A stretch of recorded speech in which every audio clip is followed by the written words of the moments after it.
Welcome to the Deep Dive. We're the place where we unpack, complex topics, try and pull out the really vital stuff from all the latest research and reports. That's the goal. And today, we're plunging into a world that's, well, it's not future tech anymore, is it? It's a booming reality shaping how we all move. Electric vehicles. Absolutely. They're everywhere now. Right. We all know EVs are here, but have you ever stopped to think, what's really powering this shift? Like, what's under the floor that's driving these huge changes? And maybe more importantly, what's coming next? It's all about the battery, isn't it? The heart of the EV. Exactly. And its evolution is moving, faster than a lot of people realize, and it's bringing some unexpected players right to the front. Indeed. We're talking about the core of EV performance, safety, everything really. And the evolution isn't just small steps anymore. It's these big leaps that are redefining what EVs can do. And crucially, who's leading that charge? That's spot on. So our mission today is to cut through the jargon, sift through a whole stack of recent reports, expert takes, and focus on one really fascinating, cutting-edge solution: semi-solid-state batteries. We're going to explore how they're really shaking things up, performance, safety, and like you said, pushing some surprising innovators into the limelight. Okay, let's get into this. We're going to uncover stuff that's not just impressive, is genuinely disruptive for the cars we see today and the ones coming tomorrow. That's right. Hopefully by the end of this, you'll have a really clear picture of why this tech is so critical right now and what it actually means for the whole global car industry. Okay, so let's start with the baseline, the current standard. Lithium-ion, Li-ion batteries. They've done amazing work, right? They've brought EVs so far. Oh, absolutely. Foundational technology. But they power everything, our phones, our cars, but fundamentally, they're kind of scaled up phone batteries. And that just comes with limits, doesn't it? Things you can't really engineer around easily. Exactly. It feels like we're not just hitting a plateau, we're sort of grappling with a fundamental bottleneck with Li-ion. Yeah. While they've been, absolutely instrumental in getting the EV market off the ground, they do have several big challenges. And that's what's pushing the industry to find truly new alternatives. Like what specifically? Well, first, there's the cost. The battery pack. It's often the single priciest part of an EV. And that's not just an engineering thing, it's an economic barrier. Right. It directly hits how affordable EVs can be for everyone. Right, so make the battery cheaper, and you suddenly open up the market massively. But, okay, beyond cost, what are the other big pain points with Li-ion driving this change? What's the tech hurdle they just can't seem to clear? Good question. Well, we're getting really close to their peak performance, in terms of range, weight, how long they last. We're seeing smaller and smaller improvements for the money invested in traditional Li-ion. Diminishing returns. Exactly. Plus, you've got the environmental side, mining things like cobalt and nickel, big concerns there. And then the safety issue. Thermal runaway. Ah, yeah, that's the scary one. The battery overheating, potentially catching fire. Precisely. Nobody wants that worry. So you put cost, performance limits, environmental issues, and safety all together. It's a perfect storm pushing for something new. It is. And that's why you hear experts like Toyota's president Takeru Kato saying things like, we will need various options for batteries, just like we have different variations of engines. It's an admission that one size won't fit all anymore. The industry needs a new direction, new options. Okay, so this is where it gets really interesting. Because it's not just about tiny improvements, it's about, well, a pragmatic disruption. For years, we've heard solid state is the dream, the holy grail, but maybe a decade away? Right, the long-term goal. But what if the real game changer isn't that far off? What if it's a clever, practical step happening right now, years ahead of schedule? And that seems to be where semi-solid batteries, or quasi-solid as they're sometimes called, fit in. The basic idea, as I understand it, is swapping out that flammable liquid electrolyte in normal Li-ion batteries for something more like a thick gel, often polymer-based. Sounds small, but the effects are huge. It really is a game changer. And they're popping up as this incredibly attractive sort of interim solution because they offer really compelling advantages. They bridge the gap between today's tech and tomorrow's dream. Okay, like what? What are the big wins? Well, for one, significantly higher energy density. Which mean? Longer range. Yeah. Much longer range for EVs. Directly tackling that range anxiety that still puts some people off. Right. So driving, I don't know, London to Edinburgh, maybe even further on one charge, that kind of potential. We're getting there. That's the direction. And beyond range, safety gets a massive boost. How so? That gel, it's much less likely to leak. It's more stable, less reactive. So the risk of thermal runaway fires. It's significantly reduced compared to the volatile liquid electrolytes because you don't get those rapid chain reactions causing overheating. Okay, that's huge for consumer confidence. What else? Right. Faster charging. And they degrade much slower. The ions move more efficiently in the gel so you can recharge quicker. We're seeing examples like adding 400 kilometers of range in just 12 minutes. 12 minutes. Wow. And they last longer overall. Some are hitting maybe 1,500, even 2,500 charge cycles. Compare that to maybe 500 to 2,000 for standard Li-ion. Going from 500 cycles potentially up to 2,500, I mean, that changes the whole ownership experience, right? Addresses that long-term battery life worry. Absolutely. Yeah. It's a big deal for longevity. And does it affect the car's design at all? It does. Less liquid means less need for complex, heavy cooling systems. So batteries can be thinner, lighter, more compact. That gives designers more freedom, better aesthetics, maybe more space inside the car. Okay, so better performance, safer, faster charging, longer life, better design. Sounds great. What's the catch? Usually new tech is expensive or hard to make. But here's the really clever part. From an industrial view, they're surprisingly cost-effective and scalable because they're largely compatible with existing lithium-ion production lines. You only need maybe 10, 20% different equipment or processes. Oh, I see. So you don't need to build entirely new factories from scratch like you might for full solid state. Exactly. That makes mass production much faster, much more affordable than taking that huge leap to all solid state right now. So, okay, putting it simply, semi-solid isn't just a small step. It's kind of a strategically brilliant halfway house. Yeah. You get solid state, like benefits, performance, safety, but you can actually build them using mostly existing infrastructure, like Leon. It's a practical leap that's happening now. Precisely.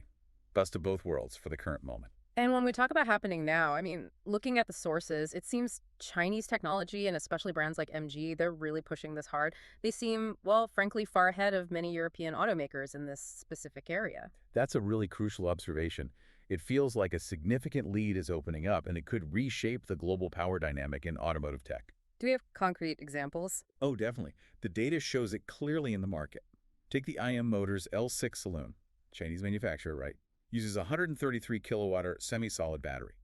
They've seen a remarkable 28% range boost, went from about 485 miles up to 621 miles. 621 miles. Yeah, that's over 1,000 kilometers on the CLTC cycle. That's the Chinese standard for EV range. And like we mentioned, it can add 400 kilometers of range in just 12 minutes. That's incredibly quick, almost like filling up with petrol. Getting closer. Another one, the NIO ET7. They equipped it with a 150 kilowatt semi-solid pack. In a real-world test, it did over 620 miles, 1,044 kilometers. Oh. That was expensive initially, so they started by offering it on a rental model, which shows it's still early days for mass market pricing perhaps. But the point is, many Chinese companies aren't just developing this stuff in labs, they are actively implementing it in cars you can buy or lease, often using oxide-based solid electrolytes, which are known for stability and safety. Okay, so this rapid progress, it connects directly to MG, right? The historically British brand, now owned by the Chinese SAC group. And they're announcing semi-solid batteries for their new 2025 models. So they're leveraging the tech developed within the SAIC group, like with IM Motors. Precisely. It's group synergy in action. And that move puts MG potentially way ahead of competitors like, say, Toyota or BMW, who seem to be targeting more like 2027 to 2030 for widespread solid-state adoption. This feels like more than just engineering. It's a strategic power play. It absolutely is. Yeah, and if you think about specific models like the MG4, putting the semi-solid tech in, it suddenly makes it not just a decent value EV, but a genuinely beautiful and technologically advanced car. Imagine the designs they can do with thinner, lighter batteries. Plus, you get that amazing range and super fast charging. It really changes the whole package, the appeal. It elevates the brand, definitely. Yeah. And the scale here is important. Chinese market forecast projects semi-solid battery shipments hitting 7 gigawatts this year, 2024. Which is enough for Over 100,000 EVs, maybe 117,000, and then expanding to a huge 65 gigawatts by 2030. I mean, the numbers show a clear strategic push. They're industrializing this rapidly, and it's fundamentally challenging the old guard in the auto world. Okay, so semi-solid is clearly making huge waves right now, proving it's commercially ready. But we know it's not the only thing happening in battery tech. It's not necessarily the final destination, theoretically speaking. absolutely not. It's a really powerful, practical step forward. But what's the bigger picture? What else is bubbling away on the horizon, maybe pushing the boundaries even further out? Yeah, it's good to keep perspective. The whole landscape is incredibly dynamic. While semi-solid offers this immediate advantage, the ultimate dream for many is still all solid-state batteries, Yeah. SSBs. Right, the ones with no liquid or gel at all. Exactly. Entirely solid electrolytes. They promise even higher energy density, maybe 400 plus Wh/care, maximum safety, lighter weight, the theoretical ideal, Right. but they still face big hurdles in scaling up production affordably. It's hard to manufacture them consistently and cheaply right now. You see companies like Factorial partnering with Mercedes, Stellantis, Hyundai. They're aiming for commercial viability, but probably later this decade. Okay, so SSBs are the ultimate goal, but still a few years out for mass market. What about improving the current liquids? Anyone still working on that? Oh yes, Toyota, for instance. They're still optimizing next-gen liquid electrolytes. They're promising over 600-mile range by 2026. How? Just better liquid. Partly, Yeah. but also combining it with things like better aerodynamics, lower vehicle weight, and these innovative bipolar battery structures. It's a design that basically stacks cells more efficiently, improving power and packaging. Interesting. Any other chemistries getting attention? Well, there's lithium-sulfur, Li-S. The attraction there is using abundant sulfur, lower cost, no nickel, cobalt, or manganese, which means a much smaller carbon footprint, maybe 60% less. Sounds good. But still early days. Challenges with lifespan, corrosion. It needs more work. And what about options that ditch lithium altogether? Maybe for shorter trips. Cheaper stuff. That would be sodium-ion batteries, SIBs. Sodium is abundant, cheap, no lithium, no cobalt, so very environmentally friendly from a materials perspective. Downside. Lower energy density means heavier batteries for the same range, or just shorter range overall.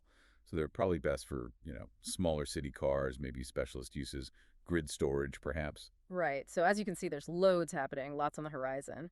But semi-solid, Yeah.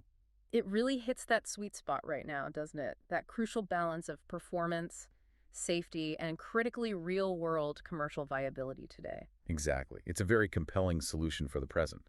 And the broader implications here are, well, they're profound.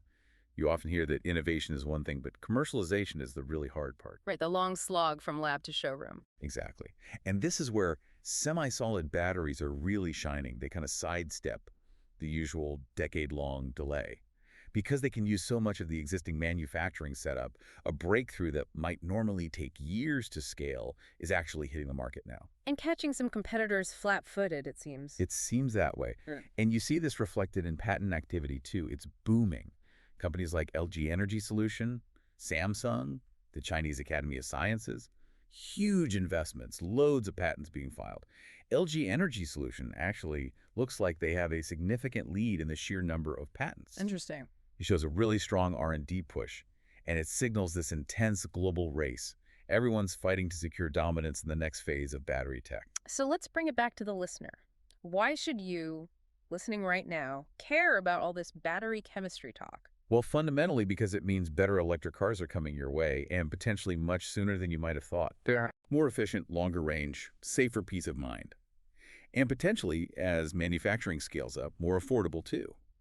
These developments directly tackle the big things that still hold some people back from EVs, worrying about range, frustration with charging times. So it lowers those barriers to entry. Exactly. This shift could genuinely speed up the mass adoption of electric vehicles across the globe, making EVs not just, an alternative, but the practical, desirable choice for millions more people. Hashtag tag outro. So let's wrap this up. Key takeaway. The future of EV batteries is looking incredibly vibrant, and semi-solid tech is proving to be this really powerful transitional force right now. And Chinese manufacturers, with brands like MG being a prime example, they are absolutely seizing this moment. They're showing rapid innovation, rapid implementation, and it feels like they're setting a new, much faster pace for the whole global auto industry. This isn't just about faster cars, it's a strategic shift in how we're all going to move. It really is. Yeah. And it does raise an interesting question for the future, doesn't it? As these semi-solid batteries keep getting better, keep scaling up, will they just be an interim step? Or could they actually, as some experts are starting to suggest, become the ultimate route for electric vehicles themselves, potentially pushing back the widespread need for all solid-state batteries much further, maybe even indefinitely? That's a fascinating thought. A future still being written, as you say. Well, if you found this deep dive as electrifying as we did, definitely give us a like and subscribe to the channel. Yeah, it's completely free to do, and honestly, it really helps us out. Lets us bring you more of these insights and keep doing these deep dives into the topics that matter to you.